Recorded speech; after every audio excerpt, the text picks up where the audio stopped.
మాఘపురాణం 19వ అధ్యాయంలో గృత్రుమద మహర్షి జహ్నుమునితో మాఘమాస మహిమను వివరిస్తూ, ఒకసారి నైమిషారణ్యంలో భృగువు, గౌతముడు, లోమశుడు, గార్గ్యుడు, మాండవ్యుడు, శంతనుడు, పాలస్త్యుడు, శౌనకుడు వంటి మహామునులు తమలో ఎవరు గొప్పవారో అని వివాదం పెట్టుకున్నారని చెప్పాడు. వాదన తీవ్రంగా మారి ఒకరినొకరు దూషించుకుంటూ, కొట్టుకుంటూ హింసాత్మకంగా మారింది. ఈ గొడవ గురించి తెలుసుకున్న నారదుడు వైకుంఠానికి వెళ్ళి శ్రీహరికి విన్నవించాడు. హరి సనక సనందన సనత్కుమార సనత్పూజాతులతో పాటు మార్కండేయుని మునుల వద్దకు పంపాడు. వారి రాకతో మునులు గొడవ ఆపి వారికి గౌరవం ఇచ్చారు. మార్కండేయుడు మునులతో వయస్సు గురించి, జ్ఞానం గురించి మాట్లాడుతూ హరికథా ప్రాముఖ్యతను వివరించాడు. తనకంటే సనకాది మునులు బాలురైనప్పటికీ వారు ఎల్లప్పుడూ హరినామస్మరణ, కథాప్రసంగాలలో మునిగి ఉండడం వలన వారే గొప్పవారని చెప్పారు. మార్కండేయుని మాటలతో మునులు తమ తప్పు తెలుసుకొని హరికథా ప్రసంగాల ప్రాముఖ్యతను గుర్తించి సిగ్గుపడి మార్కండేయుడు సనకాది మునులకు క్షమాపణ చెప్పారు. ఈ సంఘటన ద్వారా మునులు అహంకారం మాని వినయంతో హరికథా ప్రసంగాలలో మునిగి ఉండడం ద్వారా జ్ఞానం పొందడం నేర్చుకున్నారు. గృత్రుమద మహర్షి జహ్నుమునికి మాఘమాస వ్రతం ద్వారా భగవంత్ చింతన చేయడం ద్వారా జీవులు తమ అహంకారాన్ని జయించి జ్ఞానం పొంది భవసాగరాన్ని దాటగలరని చెప్పాడు. గృత్రుమద మహర్షి జహ్నుమునితో ఇట్లు పలికెను: ఓయి వినుము. గోమతీ నదీ తీరమున పవిత్రమైన నైమిక అరణ్యం గలదు. అచట బహువిధములైన లతావృక్ష గుల్మములెన్నయో ఉన్నాయి. అచట ఉత్తములైన తపోధనులెందరో నివసించుచుండిరి. తమకు నచ్చిన తపమును, యాగమును చేసుకొంచుండిరి. జ్ఞానము, వైరాగ్యము, ఇంద్రియ నిగ్రహము కలిగి సర్వోత్తములైన వారిలో పరస్పరం నేనెక్కువయను వివాదం కలిగెను. భృగు మహర్షి, నేను తపోనిష్ఠుడనను, యోగీశ్వరుడనను, నన్ను మించిన వారెవరున్నారని అనెను. గౌతముడు అను, నేను అందరికంటే పెద్దవాడను.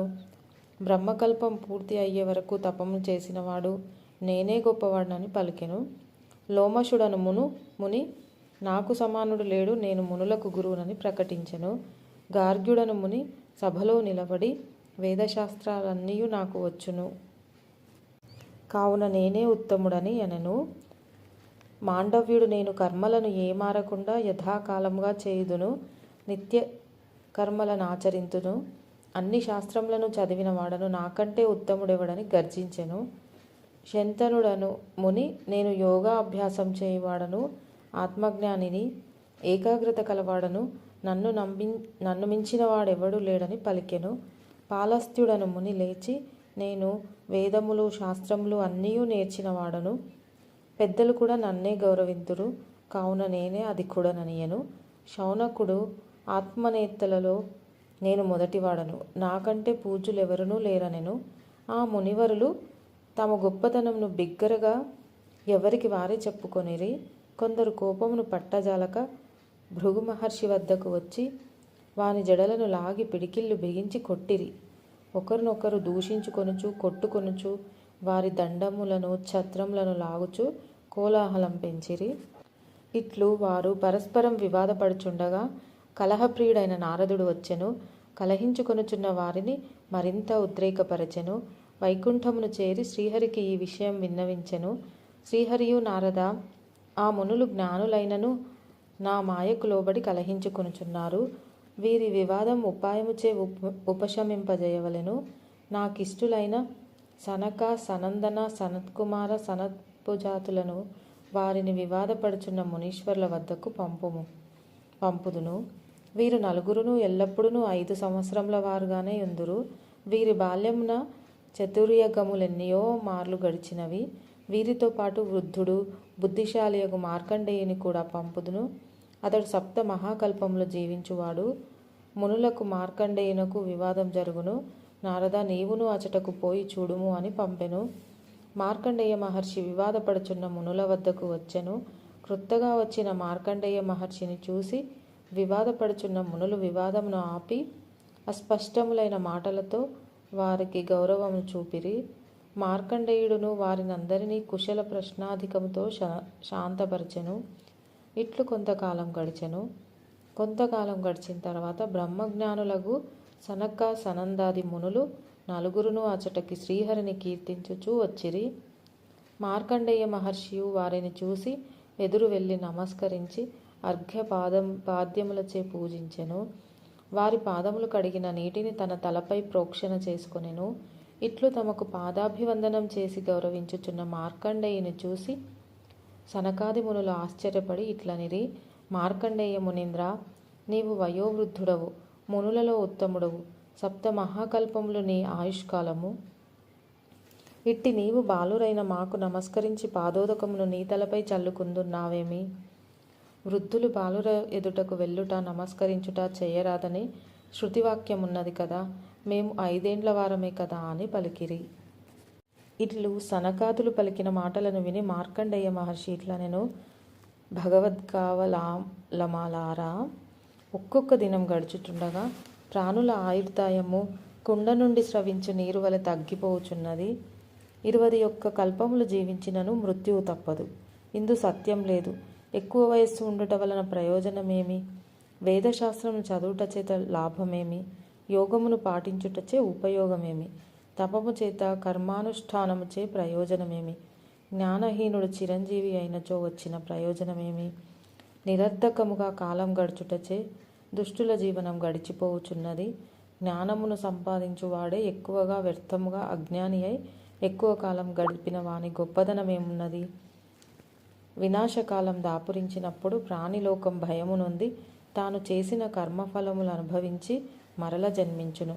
నిత్యము కాని దేహముతో విష్ణుకథా ప్రసంగం చేయు వాని బ్రతుకు సార్థకమైనది. మహాత్ములైన సనక సనందన సనత్కుమార సనత్పుజాతులారా, మీరు నిరంతరము విష్ణుకథా ప్రసంగమును చేయువారు నిత్యము ఆయనను తలచి నమస్కరింతురు. శ్రీహరి ఎల్లప్పుడూ నీ హృదయ పద్మములందే ఉండును. మేము క్షణకాలమైనను విష్ణువుని స్మరింపము. శ్రీహరి ప్రసంగములను కూడా చేయము. విష్ణు కథను విడువని బాలువాడైనను వృద్ధుడే.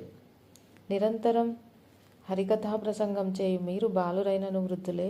హరికథా ప్రసంగము లేని వారెంత వృద్ధులైనను బాలురే. కావున మాకంటే మీరే గొప్పవారని మార్కండేయ మహర్షి సమాధానం ఇచ్చెను.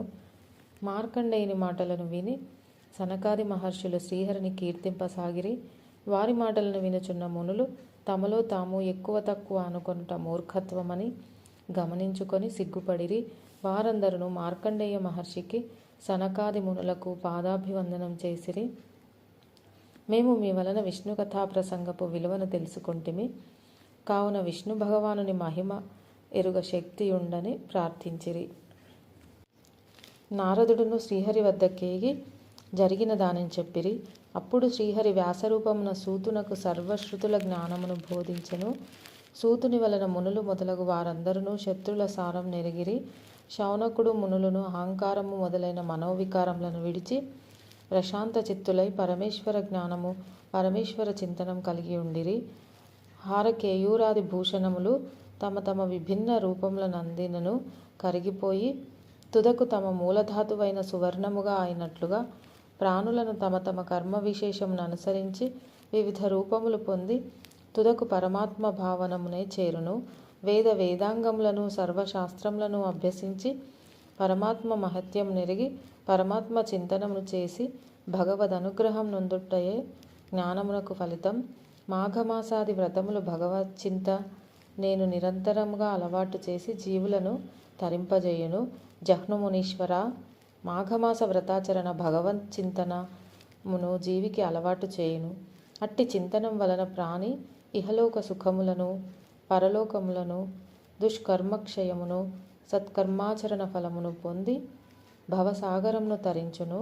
మునుల అహంకారమును మార్కండేయముని వినయ వివేకములను సనక సనందాదుల మహాత్మ్యమును పరిశీలించి ప్రాణి వినయమును భగవత్ చింతనమును జ్ఞానఫలములను ఎరిగి ఆచరించి భవసాగరమును దాటవలెను సుమా అని ఋత్రుమద మహర్షి వివరించెను.